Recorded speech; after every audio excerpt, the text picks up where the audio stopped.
debris. There's some tarps that we see, like some blue tarps, what we have heard here. So many questions as far as what that is bubbling up there under the water. To give you some perspective, if you're not familiar with this area, if we're zooming out, broad picture, this is near 441 north of Wiles Road.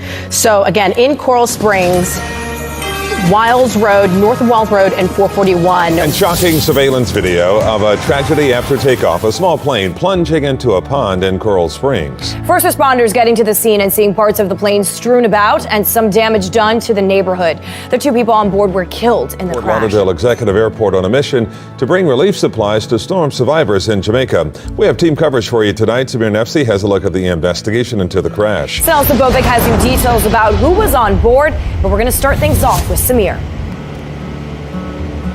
And Janice and Calvin, we have learned just moments ago it was a father and daughter duo aboard that aircraft, Alexander and Serena Worm. They were providing aid, as you just mentioned, to Jamaica. This as the investigation continues. New surveillance footage shows the moment a relief flight crashes into a Coral Springs pond. We received several 911 calls of a plane that had crashed in the waterway in the lake. Another angle shows the moment the Beechcraft King airplane plunged into the water, killing the 2 people on board. And this video showing the aircraft appearing to tilt to the right, then disappearing under the water, pieces of the cabin left floating.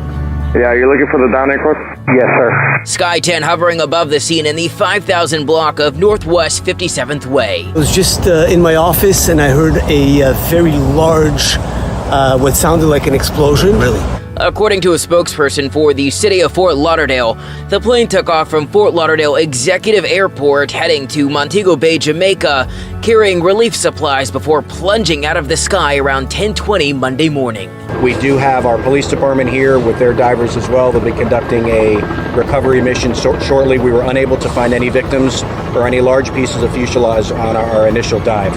The aircraft apparently breaking apart on impact. Aside from the debris, this fence left mangled and wrong. If you have any debris in your yard anywhere in this neighborhood, because the debris field is pretty large, we're asking you to contact the Coral Springs. And that organization says through a statement that he was dedicated to empowering the youth through missions, and his final flight was to send much needed supplies to hurricane-ravaged. Tragedy after takeoff. Huge explosion.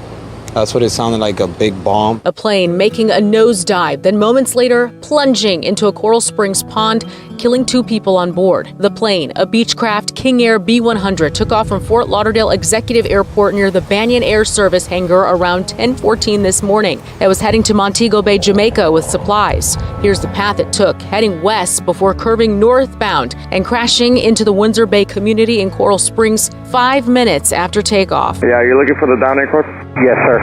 We've learned the aircraft is registered to International Air Services, Inc., a company out of Nevada. It doesn't appear to have a space here at the Fort Lauderdale Executive Airport. So he was trying to pull up, but he couldn't.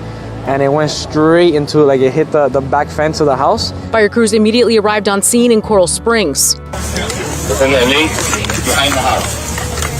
Witnesses try to help. We just ran out to try and help the officers see what was going on. The debris field left behind is massive. And we just see a whole bunch of pieces of the plane everywhere. We saw different pieces, the body parts everywhere as well. We're walking around. And here is another look at the victims, Alexander and Serena Worm. The organization released a statement, and here is more that they had to say.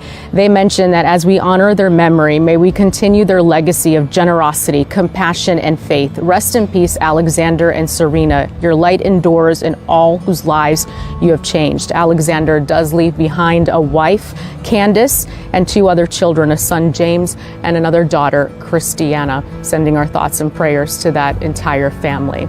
That is the latest. Reporting live out of Fort Lauderdale this evening, Sanel Sabovic, Local 10 News.